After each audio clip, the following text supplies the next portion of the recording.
दोस्तों, आज से हजारों साल पहले लिखी गई चाणक्य नीति और कौटिल्य अर्थशास्त्र को पढ़कर आप समझ सकते हैं। चाणक्य नीतियों में ऐसी तमाम बातों का जिक्र किया गया है जो हर व्यक्ति के लिए अत्यंत लाभकारी मानी जाती है। आज के दौर में अधिकतर लोग चाहते हैं कि वो अपने काम के खुद मालिक हों। इसके लिए वो नए बिजनेस की शुरुआत भी करते हैं, लेकिन कुछ खास जानकारी के अभाव में उन्हें मन मुताबिक परिणाम नहीं मिल पाते हैं। चाणक्य नीति के ध्यान में रखते हुए हम आपके लिए बिजनेस के स्पेशल सीरीज लेकर आए हैं। बने रहे वीडियो के अंत तक, आप कहानी में खो जाए इससे पहले हमारे इस चैनल को लाल बटन दबाकर सब्सक्राइब कर ले और घंटी का बटन दबाना ना भूले। तो चलते हैं कहानी की ओर।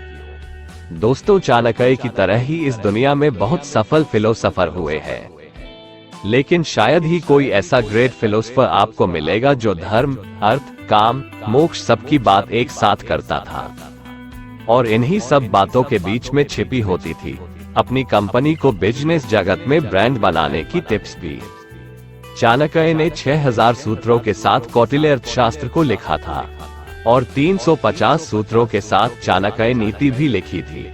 इन दोनों एडसेंस बुक्स से हम आपको चंद्रगुप्त मौर्य और चाणक्य की जिंदगी की छोटी छोटी कहानियां और उनकी नीतियों के जरिए बिजनेस के बहुत बड़े बड़े लेसन से रूबरू करेंगे। दोस्तों, आजकल स्टार्टअप का ट्रेंड चला हुआ है। हर किसी को अपना एक नया बिजनेस खड़ा करना है। अच्छी बात यह है कि देश की इकोनॉमिक ग्रोथ को भी कई गुना ज्यादा बढ़ा सकता है, लेकिन आप अपने स्टार्टअप को सक्सेसफुल कैसे बना सकते हैं? इसके लिए आपको कोई नई साइंस सीखने की जरूरत नहीं है, बल्कि आपको बस अपने स्टार्टअप को ब्रांड कैसे बनाना है यह आना चाहिए। ये समझना जरूरी है और इसे समझने के लिए अभी हम आपको लेकर चलते हैं चंद्रगुप्त मौर्य और चाणक्य की कहानी की ओर। चंद्रगुप्त मौर्य और चाणक्य की कहानी आपने कई बार सुनी है, ये सोचकर इसे नजरअंदाज करने की कोशिश मत कीजिएगा। ये कहानी आपको बिजनेस का एक नया नजरिया सिखाने वाली है, इसलिए जरा ध्यान से सुनिएगा। तो कहानी की शुरुआत होती है फूड डिलीवरी कंपनी जोमेटो और स्विगी से। इसके बारे में आप सब जानते ही होंगे। जोमेटो की शुरुआत 2008 में हुई थी और स्विगी 2014 में इंडियन मार्केट में अपना कदम रखा था। लेकिन आपको पता है सबसे बड़ी कमाल की बात क्या है?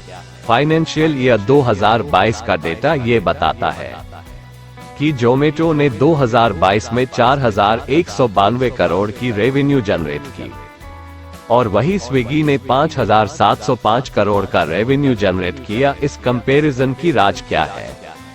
तो बने रहे वीडियो के अंत तक, हम ये साफ तौर पर देख सकते हैं स्विगी जोमेटो से कहीं आगे निकल चुका है, जबकि स्विगी की शुरुआत जोमेटो से 6 साल बाद हुई थी।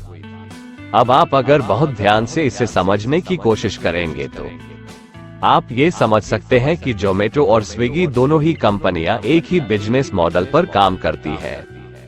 दोनों ऑनलाइन फूड डिलीवरी कंपनियां हैं जो रेस्टोरेंट और कस्टमर के बीच कनेक्शन डेवलप कर फूड ऑर्डर को कंप्लीट करने का काम करती है।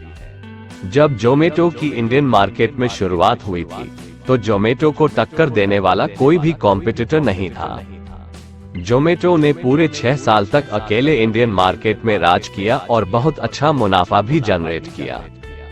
जोमेटो एक ब्रांड बन चुका था। जब भी फूड डिलीवरी की बात आती थी, हर एक की जबान पर जोमेटो का नाम होता था।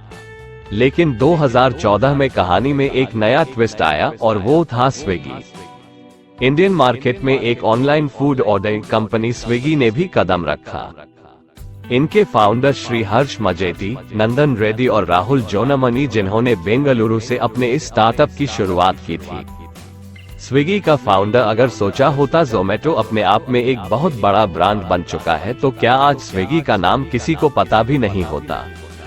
स्विगी जब मार्केट में कदम रख रहा था, उस टाइम जोमेटो कंपनी भारत के हर शहर के साथ साथ इंटरनेशनल लेवल पर भी अपनी सर्विस शुरू कर चुकी थी।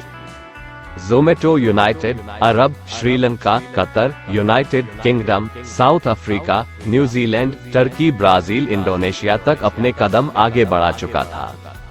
2010 से 2013 के बीच जोमेटो कंपनी 57.9% इन 4एज इन्वेस्टमेंट कंपनी के पास चला गया था। और जोमेटो की वैल्यू 16.7 मिलियन यूएस डॉलर तक इंक्रीज हो चुकी थी। इन4एज भारत की सबसे बड़ी कंपनी है, इसे आप एक इन्वेस्टर कंपनी भी समझ सकते हैं, जो Naukri.com, जीवनसाथी.com जैसे बड़े बड़े बिजनेस पर अपने पैसे लगाती है। वहीं 2013 में जोमेटो ने 37 मिलियन यूएस डॉलर की वैल्यू इंक्रीज हो चुकी थी। उस दौरान इनके साथ साथ स्वीग्या कैपिटल ने भी जोमेटो में इन्वेस्ट किया था। मतलब आप कह सकते हैं कि अपने शुरुआती दौर से लेकर स्विगी के आने से पहले ही जोमेटो में इन्वेस्टर्स लगातार इन्वेस्ट कर रहे थे और इस कंपनी की वैल्यू कई गुना ज्यादा बढ़ चुकी थी। वही 2014 में जिस वक्त स्विगी अपना ऑनलाइन प्लेटफॉर्म पूरी दुनिया के सामने लॉन्च कर रहा था, अगर स्विगी के फाउंडर्स ने उस वक्त सोचा होता कि जोमेटो जैसा एक बड़ा ब्रांड जो न सिर्फ इंडिया बल्कि इंटरनेशनल मार्केट में भी अपना काम बखूबी कर रहा है, जिस पर वर्ल्ड के दो बड़े बड़े इन्वेस्टर्स का पैसा लगा हुआ है, जिसकी ब्रांड वैल्यू ओवरऑल रेवेन्यू बहुत ज्यादा इंक्रीज हो चुकी है, ऐसी कंपनी को कॉम्पीट कर पाना, वो भी उसी बिजनेस मॉडल के साथ, बिल्कुल इम्पॉसिबल है। तो आज स्विगी जैसी कंपनी आपके सामने होती ही नहीं। दोस्तों, पिछले एपिसोड में हमने आपसे कहा था कि हम चंद्रगुप्त मौर्य और मगध साम्राज्य के घनानंद के जरिए आप स्विगी और जोमेटो की कहानी समझाने वाले हैं।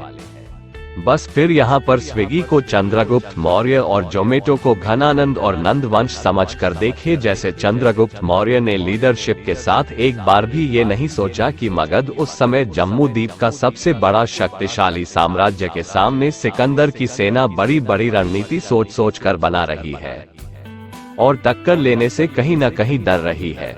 उस मगध के साम्राज्य को चंद्रगुप्त मौर्य जैसा एक साधारण सा बालक हरा नहीं सकता। अपनी काबिलियत पर चंद्रगुप्त मौर्य और चाणक्य ने शक नहीं किया।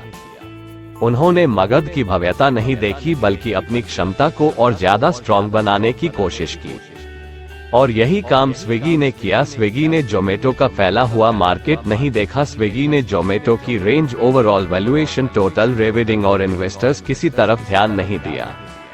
स्विगी ने अपना बिजनेस मॉडल जनरेट किया, अपने तरीके से मार्केट में जोमेटो को डिफीट करने की कोशिश की, बल्कि डिफीट न करके खुद को इम्प्रूव करने की कोशिश की, और आज रिजल्ट आपके सामने है।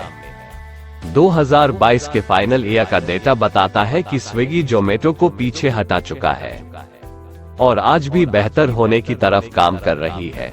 दोस्तों, हमारी ये दोनों कहानियां आपको एक लाइन की सीधी सी बात कहती है, और वो ये है कि कोई भी ब्रांड बन सकता है, चाहे जब आप शुरुआत कर रहे हैं उससे पहले ही मार्केट में कितना भी बड़ा ब्रांड सेम बिजनेस मॉडल के साथ प्रेजेंट हो, और वो कितना भी स्ट्रॉन्ग क्यों ना हो। अपने आप को ब्रांड की तरह स्टेबलाइजर करने के लिए आपको डरने की जरूरत नहीं है, आपको मार्केट को देखकर घबराने की जरूरत नहीं है। अगर आपकी बिजनेस स्ट्रेटजी सही हुई तो आप बड़े से बड़े ब्रांड को भी दबा सकते हैं। चाणक्य नीति में चाणक्य कहते हैं, अगर शेर की गुफा की तरफ जाओगे तो हाथी का सर जरूर मिल जाएगा, लेकिन अगर गीदड़ की गुफा की तरफ जाओगे तो भैंस की पूंछ के अलावा कुछ नहीं मिलेगा। इस कहानी से मतलब निकल के सामने आता है कि जितना बड़ा रिस्क लेंगे आपको उतना ही ज्यादा फायदा होने की चांसेस बढ़ जाते हैं, और जितने छोटे कदम आप उठाएंगे आपको फायदा भी उतना ही छोटा होगा या कम होगा।